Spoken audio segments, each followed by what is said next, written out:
La guía es para la próxima semana, es para trabajar la próxima semana para quien pregunte. Y si esto es con nota, no, no es con nota. Bueno, quedamos en agricultura alternativa, la clase anterior, ¿cierto? ¿Alguien sabe o conoce algún tipo de agricultura alternativa? Agricultura alternativa es eh, cualquier forma de agricultura que no sea convencional, ¿ya? A eso se refiere con agricultura alternativa.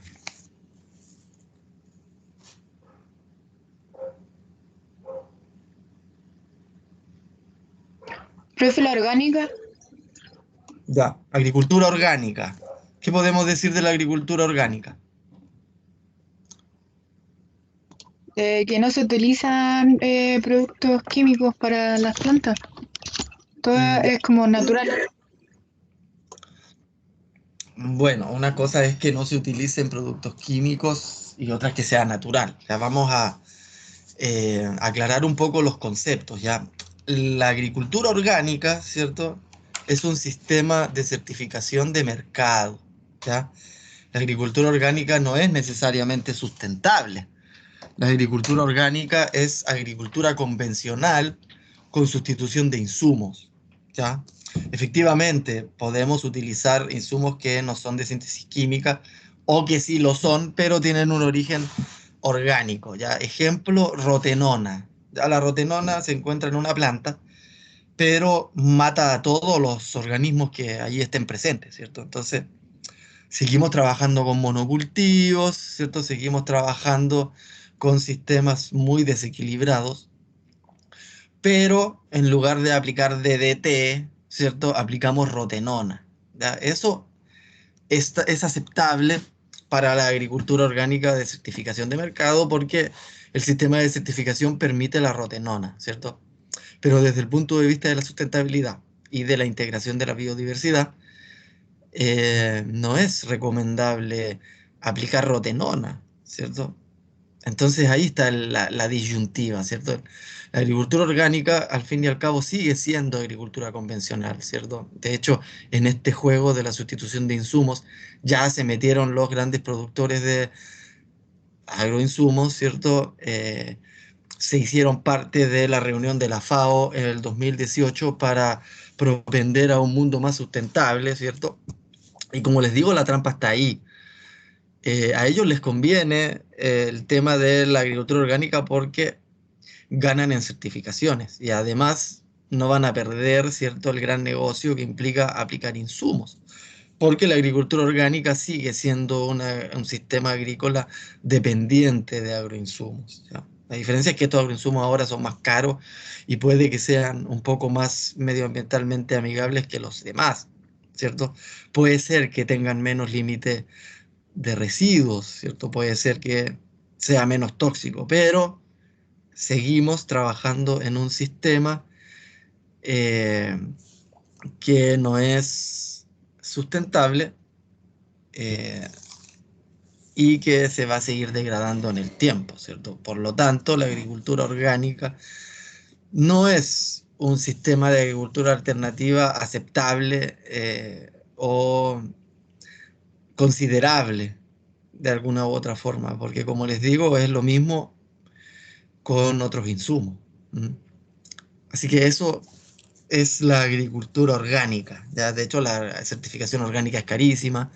Si usted tiene 200 hectáreas, le van a cobrar lo mismo a que si usted tiene media hectárea, ¿cierto? Entonces, de alguna u otra forma, con ese sistema de certificación, usted está excluyendo a todos los pequeños productores, ¿cierto? Porque hay muchos pequeños productores que hacen cosas agroecológicas, pero que no pueden ser certificados orgánicos o porque no tienen el dinero para la certificación o porque ciertos manejos no van a ser aceptados directamente por la agricultura orgánica, que es muy purista, ¿cierto? Existe por un lado la legislación orgánica chilena que maneja el SAG y por otro lado la legislación internacional dependiendo del mercado al cual ustedes quieran acceder.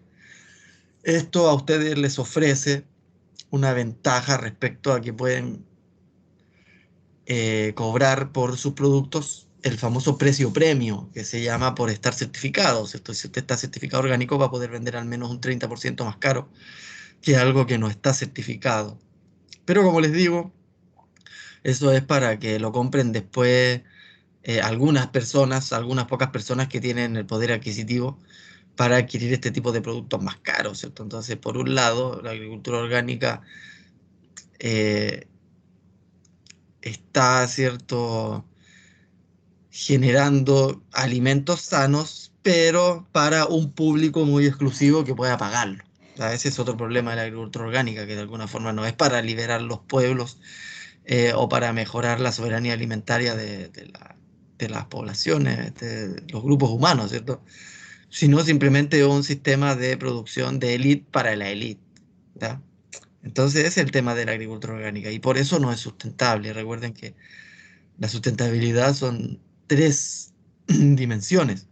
La dimensión productiva, que no tiene que dejar de estar, ¿cierto? La dimensión ambiental, que es en general la que se considera mucho en aspectos de sustentabilidad, pero también está la dimensión social, y que uno en general la deja de lado, ¿ya?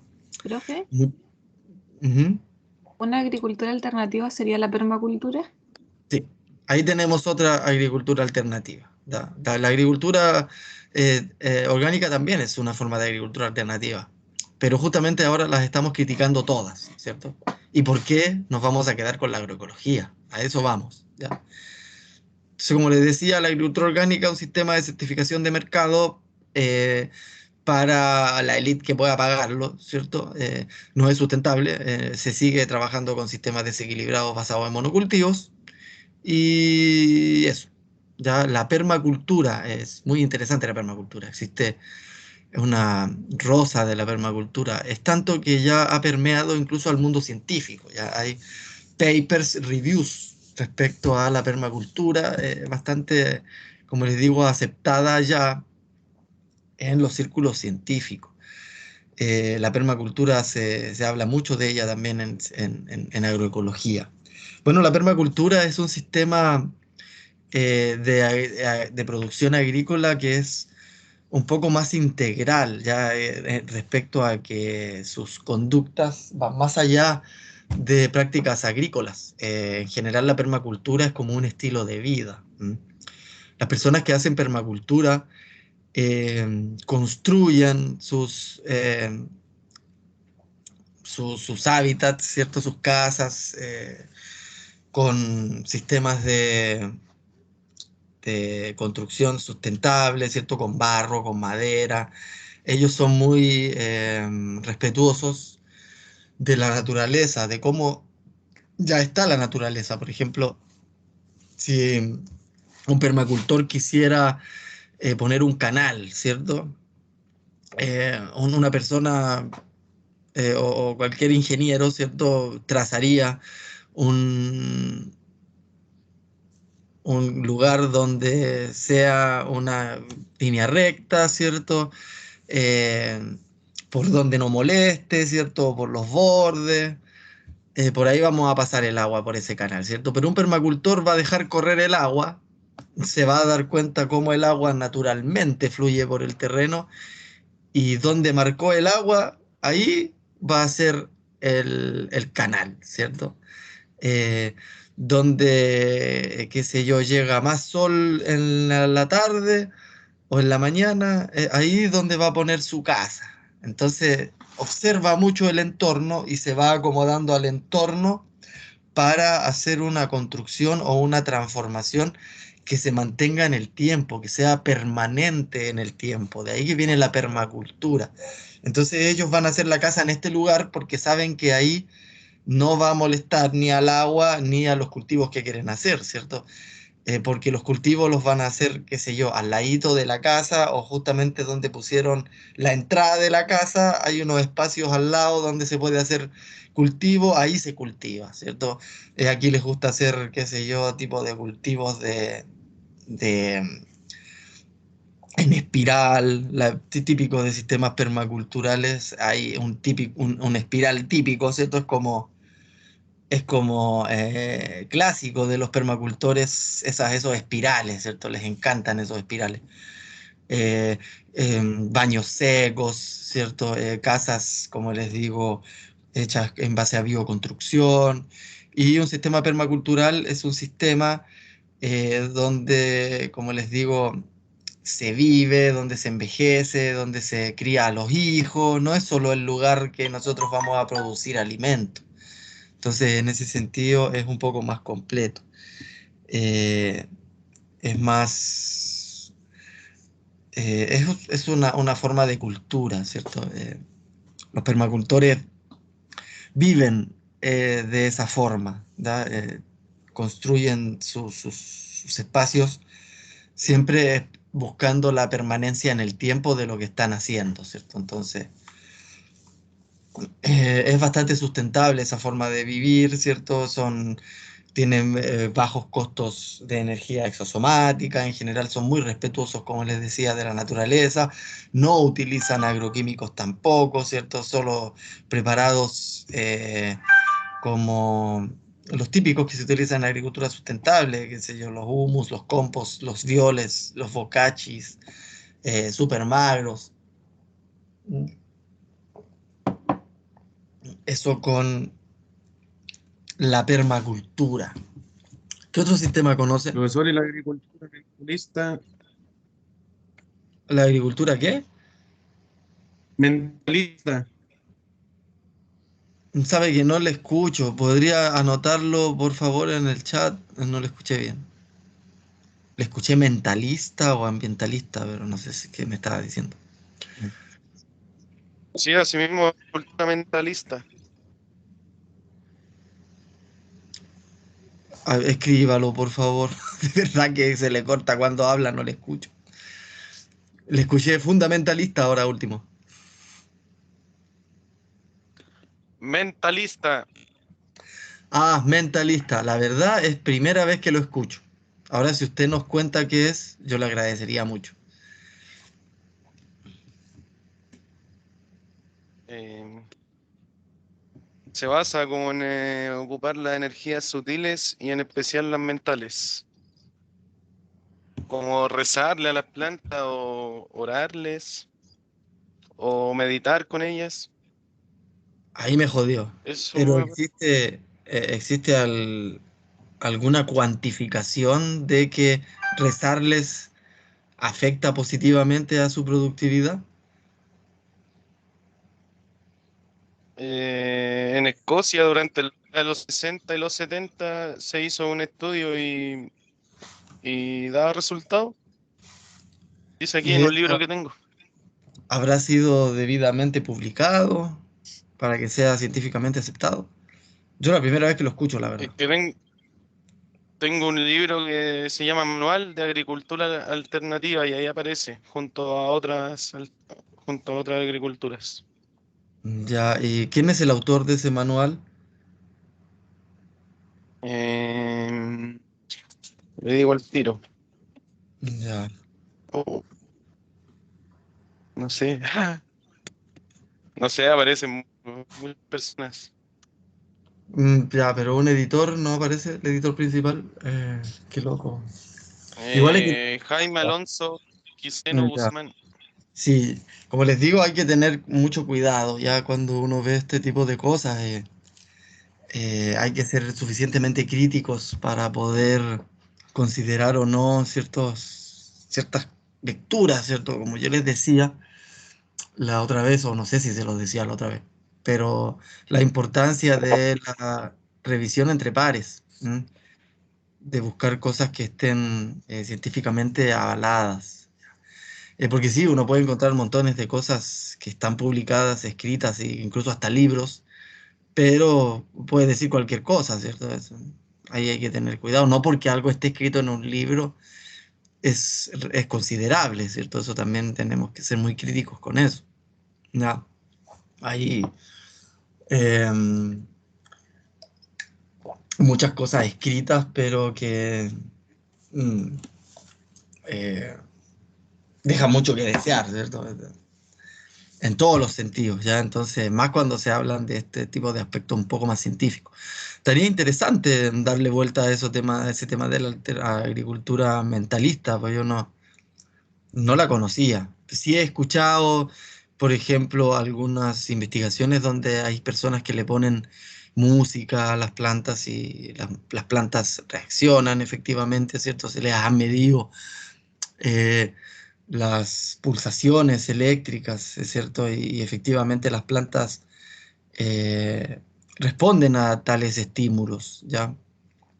Y así se han medido distintos tactismos que se llaman, ¿cierto? Tigmotactismo, fototactismo, fototropismo, ¿cierto?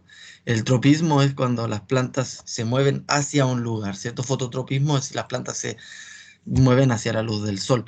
Pero el tactismo es cuando es lo contrario, cuando se alejan de algo, ¿cierto? El quimiotactismo, cuando las raíces se alejan de zonas que tienen una muy alta concentración, ¿cierto? De algún tipo de elemento, ¿cierto? O un quimiotropismo es cuando las raíces de las plantas van hacia ese sector donde está más o menos concentrado, ¿ya? Entonces, en ese sentido, las plantas también pueden presentar estos tropismos o tactismos a distintos estímulos. ¿M?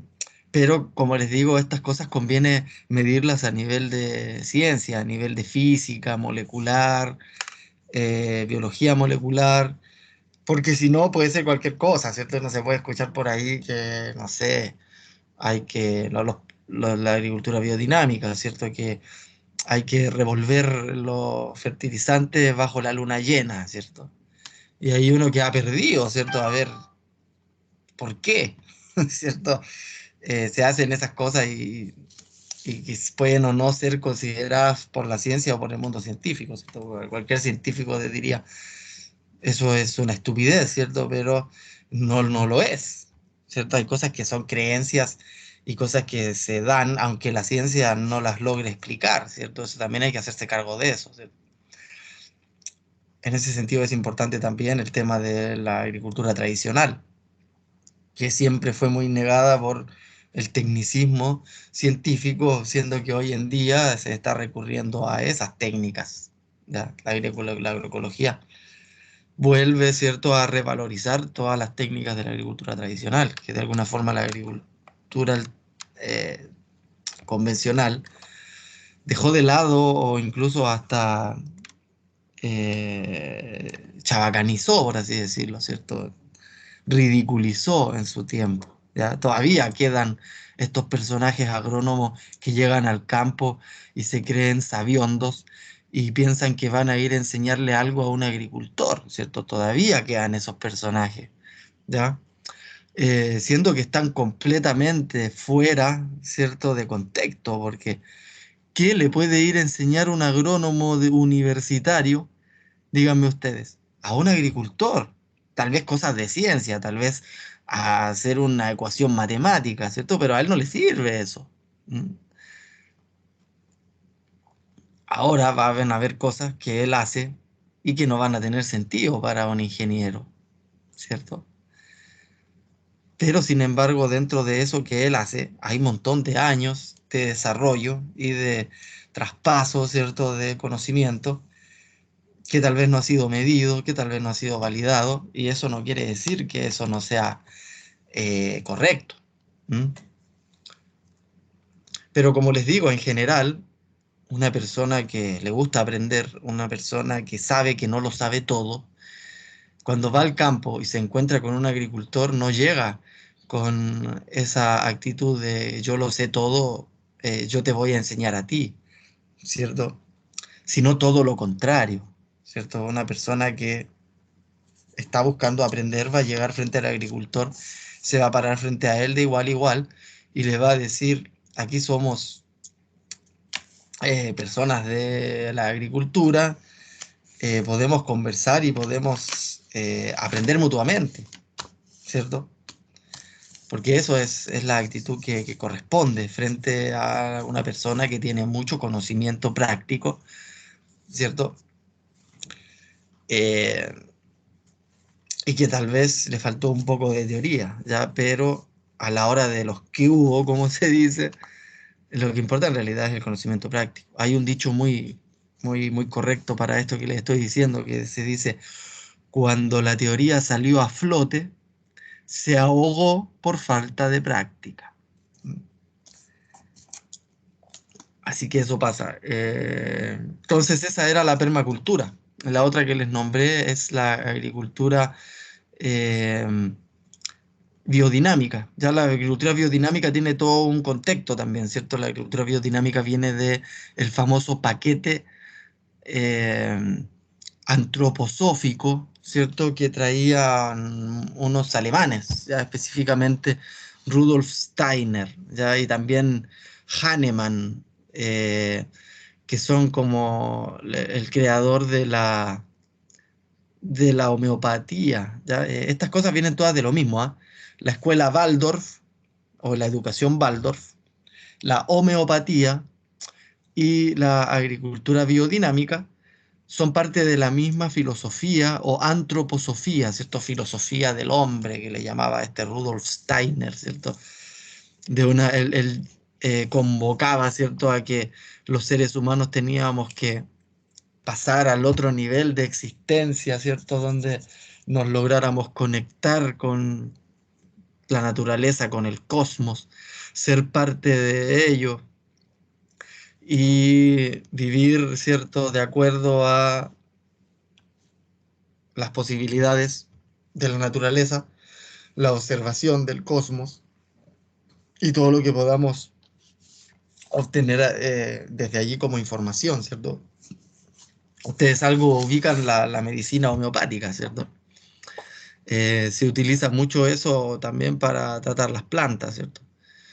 Eh, el tema este de poder darle una pequeña enfermedad a la planta para que ésta pueda defenderse mejor cuando le toque la enfermedad más grave, ¿cierto? Esto de vacunar, de alguna forma, viene de la homeopatía. Y ahora en fisiología vegetal o en fitopatología ya se llama directamente resistencia sistémica adquirida o resistencia sistémica inducida o resistencia local adquirida. Ya existen esas tres. Pero son avances en la bioquímica que antes se explicaban, ¿cierto?, a través de la homeopatía o lo que le llaman agrohomeopatía. Y ahora les digo, tengan cuidado con esas cosas, porque de repente hasta ahora van a encontrar seminarios de agrohomeopatía y cosas que están disfrazadas, muy disfrazadas de ciencia, pero que no lo son. Y de hecho son pseudociencia, ¿cierto? Porque ustedes no tienen cómo medirlo, ¿cierto? ¿Cómo vamos a medir el efecto de Marte y Júpiter, ¿cierto?, en la brotación de las yemas de mi manzano, ¿cierto? Yo digo, puede ser, pero puede que no. Y mientras no sea medido, no lo podemos considerar como en la ciencia, ¿cierto? Entonces hay un montón de cosas en la biodinámica que no tienen ningún asidero en la ciencia. Como les decía, el preparado 501, ¿cierto? Que se hace con purín de ortiga y hay que meter el purín de ortiga en 3 cachos de vaca y ponerlos en el suelo en forma de triángulo apuntando a la luna y dejarlo 4 días ahí y bailar, qué sé yo, ponerse al medio del triángulo ese. Y esas cosas, ¿cierto? No tienen asidero científico, ¿cierto? Pero sin embargo sí se utilizan y sí se respetan mucho por los agricultores biodinámicos, ¿cierto? Pero que tienen, ¿cierto?, este problema, este tema de la pseudociencia muy, muy encima, ¿cierto? Muy de estar mirando los astros, de preparar tal o cual cosa según tal fecha de la luna, algo que no es muy nuevo, ¿cierto? Qué sé yo, en la agricultura tradicional los agricultores ya sabían que tenían que podar en la noche de San Juan, ¿cierto? Ya sabían que tenían que limpiar los canales con o sin luna, y ese tipo de cosas son biodinámica directamente, ¿cierto? Entonces, hay mucho de la agricultura biodinámica también en la agricultura tradicional, ¿ya? Entonces, no es que la agricultura biodinámica sea novedosa o exclusiva en esos aspectos, ¿ya? Y como les digo, hay toda una gama de fertilizantes y preparados biodinámicos. Hay un calendario biodinámico que se actualiza todos los años por estos gurús biodinámicos, ¿cierto? Y le van a decir a usted qué día puede podar, qué día puede sembrar, qué día puede trasplantar, qué día puede cosechar, qué día puede aplicar el 501, qué día preparan el 503, qué día y así. Ya tienen el año armado los biodinámicos. ¿Ya? Y se supone que ese calendario está hecho en base a la Luna y en base a Marte y Júpiter y todo eso. ¿Ya? Además de la agricultura orgánica, ¿cierto? De la permacultura, de la biodinámica, de la mentalista, que nombró aquí el joven, yo lo voy a buscar, me llamó la atención, no la tenía, aquí la voy a dejar anotadita. ¿Conocen otro tipo de forma de agricultura alternativa?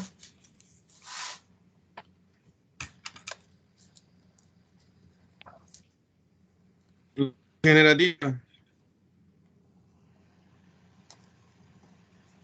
Regenerativa. Eso lo escuché. Sí, Ya. Bueno, la agricultura regenerativa, o en general todas las que hemos hablado, son de alguna u otra forma regenerativas, ¿cierto? Lo que buscan es de alguna forma recuperar, ¿cierto? Los distintos servicios ecosistémicos que puedan allí existir, ¿cierto? Podemos decir entonces que la permacultura es también un tipo de agricultura regenerativa, ¿cierto? Podemos decir que la agroecología es una forma de agricultura regenerativa.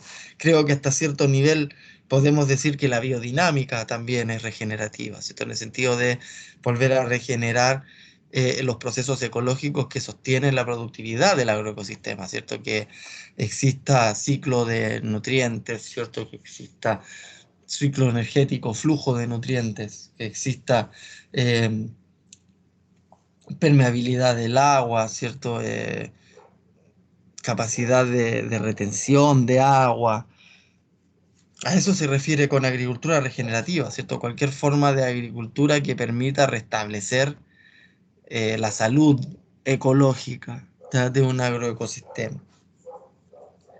Pero no es que sea un sistema en específico, ya como les digo, varios sistemas pueden ser considerados regenerativas, o yo no sé, en el libro que usted tiene, cómo lo conceptualizan, cómo lo definen, ¿cierto? Pero yo así lo entiendo que sería una forma de agricultura regenerativa. ¿Qué otro tipo de agricultura alternativa conocen? La hidropónica, Bueno, la agricultura hidropónica es agricultura convencional, ¿ya? Se utiliza un sustrato, ¿cierto? Líquido, donde las plantas están flotando en una solución, ¿cierto? Rica en nitratos, ¿ya? Eso es muy contaminante, ¿cierto? Desde el punto de vista hídrico, ¿cierto? No es muy sustentable tampoco. La necesidad de transformar, ¿cierto? Los sustratos en piscinas, ¿cierto? Ahora hay uno que es un poco más sustentable que le llaman la acuaponía, ¿cierto? Que es un sistema hidropónico pero con peces y los peces viven ahí, ¿cierto? Entonces los peces se alimentan y resulta que el desecho de los peces es uno de los mejores fertilizantes y que está estequiométricamente bien equilibrado, ¿cierto?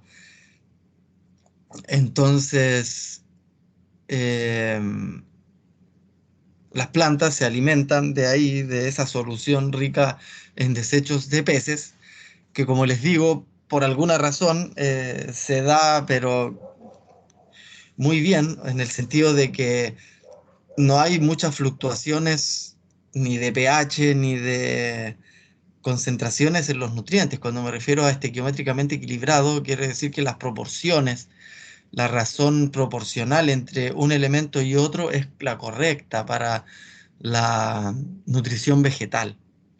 ¿Qué pasa? Que muchas veces cuando nosotros hacemos fertilización química, cuesta mucho establecer estas relaciones estequiométricas y además poder disolver lo suficientemente bien para que esto quede estequiométricamente bien equilibrado. Eso es dificilísimo cuando uno utiliza fertilizantes químicos, porque algunos son puros y otros son compuestos. Entonces, cuando son compuestos respecto a los puros, hay que estar cuantificando. Hay una fórmula que se llama Solver, por ejemplo, en Excel, y que en realidad es la aplicación de la primera y segunda, de la segunda derivada, ¿cierto? Que es para obtener máximos y mínimos relativos. De esa forma, que se llaman ecuaciones de optimización, se denominan, ¿cierto? Se puede obtener justamente esta relación proporcional perfecta para lograr hacer una fertilización, pero como les digo, es distinto. Y, o sea, es difícil. Y mientras más ingredientes tengan que incluir, más difícil todavía, ¿cierto? Porque hay que acomodar las proporciones que tiene cada una de ellas. ¿Ya? Entonces, cuando hablamos de hidroponía o aeroponía, que es otro sistema que en vez de estar las raíces eh, en esa solución nutritiva, a las raíces las están asperjando, ¿cierto? Con aspersión de agua rica en nutrientes. Entonces tienen un montón de aspersores que están asperjando a las raíces. Ese es el sistema aeropónico. Y este sistema que yo les nombraba, el sistema acuapónico, que tiene además la ventaja de producir también, además de vegetales, proteína animal, ¿cierto? Porque esos peces eventualmente también se los pueden comer. Ya es como para producir peces y producir también vegetales. Yo he visto eh, sistemas acuapónicos de lechugas y las lechugas se veían pero sanitas, ¿sabes? Espectaculares. Y las truchas que estaban usando también estaban súper lindas. Ya. La verdad es que me llamó mucho la atención a mí personalmente el sistema acuapónico. A mí me gustan mucho los peces y me gustan estas relaciones que se dan, ¿cierto? A lo más me acuerdo que este señor lo que tenía que era preocuparse mucho de estar cambiando el agua constantemente, ¿cierto? Que fluya. Ya, entonces de esa forma que estaba fluyendo se estaba oxigenando, entonces los peces ahí no tenían problema. Eso era lo otro que también oxigenaba también mucho esa agua. Pero lo que sí recuerdo es que no habían fluctuaciones de pH mayores, ¿cierto? A diferencia de los sistemas hidropónicos que tienen que estar mirando el pH todo el tiempo, ¿cierto? Porque el pH va a cambiar a medida que las plantas están absorbiendo y va a cambiar también a medida que ustedes aplican nuevos nutrientes. Entonces, esa solución es bastante cambiante, ¿tá? Y tienen que estar monitoreándola constantemente. Así que no podemos considerar la hidroponía como un sistema de agricultura alternativa, porque en realidad son aplicaciones de la agricultura convencional. ¿Mm? ¿Qué otra forma de agricultura alternativa conocen?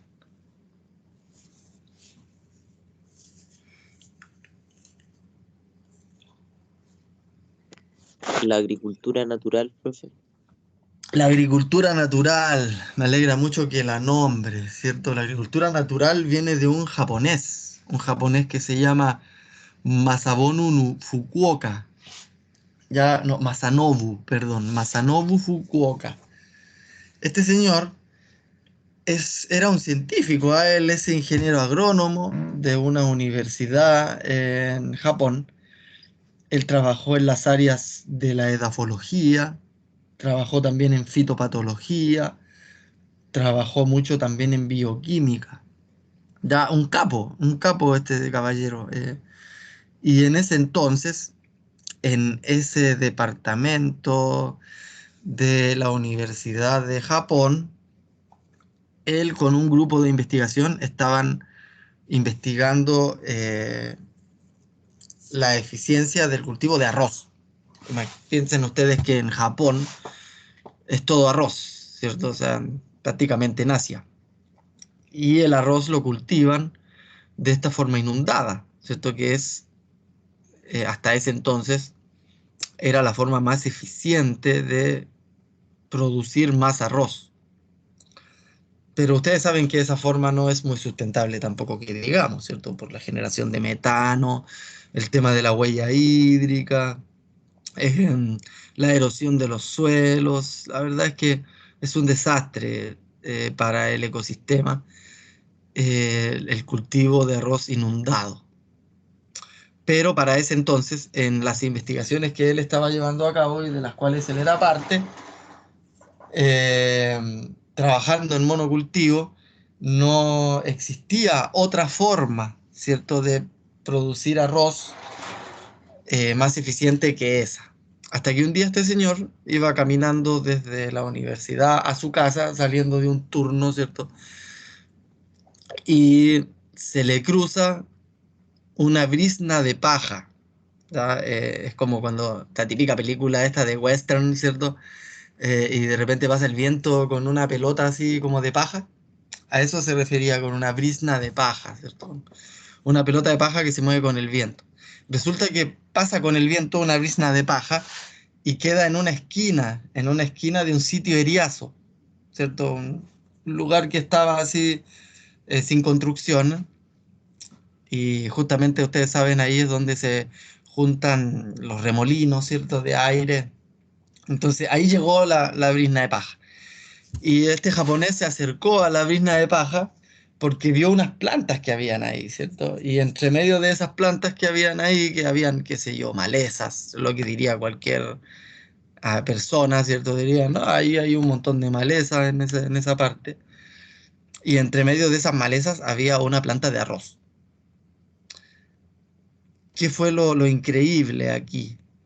Que este señor que venía de una facultad de agronomía, que era parte de un equipo de investigación de la productividad del arroz, se encontró que ese arroz que estaba ahí, entre medio de las malezas, que nadie había regado y que no estaba en un sistema inundado y que estaba rodeado de malezas y que estaba en las peores condiciones, tenía una espiga con granos más grandes y más productivos que todos los granos de arroz que él había visto en todo su periodo de la investigación. Entonces este señor dijo, a ver qué está pasando, ¿cierto? Aquí hay algo mal. Y este señor se alejó del mundo académico, se alejó del mundo científico, de alguna forma como que se negó a que la respuesta estaba en la ciencia, sino que estaba más en la naturaleza. Ese libro que él escribió se llama, bueno, ni siquiera él lo escribió, llegó gente ahí y en base a las historias que él contaba, terminaron escribiendo ese libro, ya porque este señor después se transformó como en un gurú, donde recibía gente que quería aprender y aprendan nomás, aprendan y tomen apuntes, ¿cierto? El señor era mucha sabiduría, pero él no iba a estar perdiendo el tiempo escribiendo cosas, ¿cierto? Entonces, fue la gente que iba a visitarlo que terminaron escribiendo las dos o tres cosas que salieron de Masamune no Fukuoka, ¿cierto? Bueno, el primero de estos escritos se llama La revolución de la brizna de paja, porque justamente ahí es donde él cuenta cómo hubo ese cambio en su forma de pensar, ¿tá? Como él se dio cuenta que la observación de la naturaleza podía dar muchas más respuestas, ¿cierto?, que la experimentación. Bueno, él sigue experimentando, ya nunca se sacó tampoco la- el diseño experimental de su cabeza, pero empezó a hacer lo que él denomina agricultura natural o agricultura del no hacer. Y él justamente lo que hace es dejar que los seres vivos crezcan, ¿ya? Ahí si hay plantas espontáneas, esas plantas espontáneas tienen una razón de ser ahí. Él no va y saca la planta espontánea, él va y pone una semilla cerca de la planta espontánea, ¿cierto? Para que sea parte de ese ecosistema, se haga parte del sistema y así. ¿Ya? Él creó además unas famosas bolitas que le llaman las bolitas de arcilla o las nandodengo, como él las nombró, que después de muchos estudios agronómicos él terminó generando esto que es una maravilla, ¿cierto? Porque si ustedes lo piensan, eh, lo que hizo este señor fue tomar un poco de arcilla con una parte de materia orgánica, ¿cierto? Con una semilla de leguminosa, con una semilla de gramínea y una semilla de cualquier cultivo que ustedes pretendan, y eso él lo amasaba en una pelotita, y esas pelotitas las iba tirando en el entorno, ¿cierto? En lugares que estaban degradados, ¿ya? Esas pelotitas quedaban ahí en el suelo, ningún pájaro, ningún bicho se comía esas semillas, porque estaban dentro de una pelota, ¿cierto? Cuando caía la primera lluvia, esas pelotitas, ¿cierto?, se deshacen y toman la humedad suficiente para lograr hacer germinar primero la gramínea con la leguminosa. Con la gramínea y leguminosa ustedes lo que están generando es relación carbono-nitrógeno en el suelo, ¿ya? Y luego crece, o simultáneamente también, el cultivo que él estaba esperando. Pero él al final las dejaba nomás, tiraba todas estas pelotitas, ¿cierto?, en áreas degradadas, y medio año después él iba a mirar esa área degradada y era casi un bosque, ¿cierto? Era un lugar donde estaba lleno de plantas, entre leguminosas y gramíneas, y cultivos raros. Entonces, una quebrada que antes era desértica, un año después, ahora era una quebrada llena de plantas, y tú te ibas a pasear por ahí, de repente te encontráis un maíz, o de repente te encuentras bueno, coquedamas también las llama, ¿cierto? Pero este señor las llamó las Nandodengo. Y entonces, nada, pues ustedes se encontraban, como les decía, con una sandía, una papa o cualquier cosa entre medio de eso, que además estaba protegiendo el suelo, estaba recuperando, regenerando el ecosistema, nada, puras cosas positivas, ¿no? Al final con los Nandodengo, ya eso de las bolitas de arcilla sí funciona.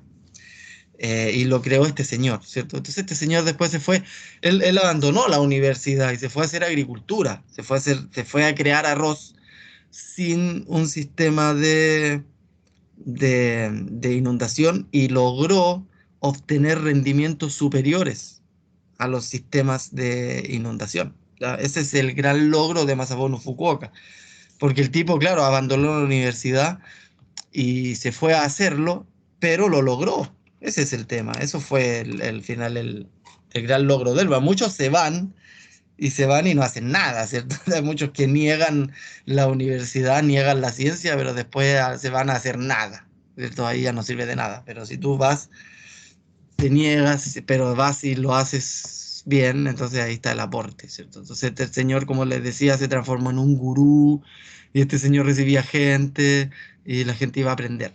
Iba a aprender esa agricultura natural que él hacía, que era de dejar ser, ¿cierto? Pero igual el caballero estaba todo el día en el campo, ¿cierto? Igual controlaba alguna que otra planta espontánea, ¿cierto?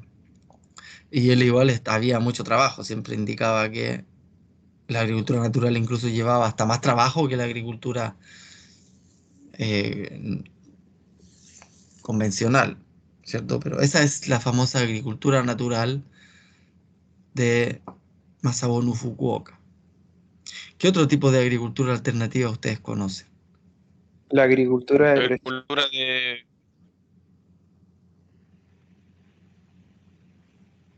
sirve.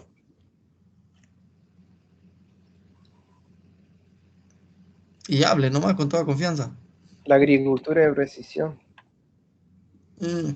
La agricultura de precisión es una aplicación de la agricultura convencional, ¿ya? Que no es más que identificar en el espacio y el tiempo a las plantas para poder hacer un seguimiento, ¿cierto?, de sus enfermedades, plagas, nutrición, ¿cierto?, o incluso rendimiento, eh, a nivel muy preciso, ¿cierto? Planta por planta. Ustedes tienen un mapeo donde cada planta está identificada con un punto georreferenciado, ¿cierto? Y con sistemas de información geográfica ustedes le van aplicando distintos datos, y eso sirve para hacer análisis espaciales, eh, pero dentro de un sistema de agricultura convencional, ¿ya? Es como tecnologización, ¿cierto?, de la agricultura convencional. Eso va muy de la mano ahora con lo que se llama el Smart Agro, ¿cierto? Donde ya van a tener prácticamente drones eh, monitoreando plagas, enfermedades, drones que van a estar haciendo fertilizaciones foliares específicas, ¿cierto? Sensores que están puestos en las plantas para medir presión de xilema, ¿cierto? Para medir concentraciones de elementos, ¿cierto? Eso existe, ¿ya? Y como les digo, va de la mano de la agricultura de precisión.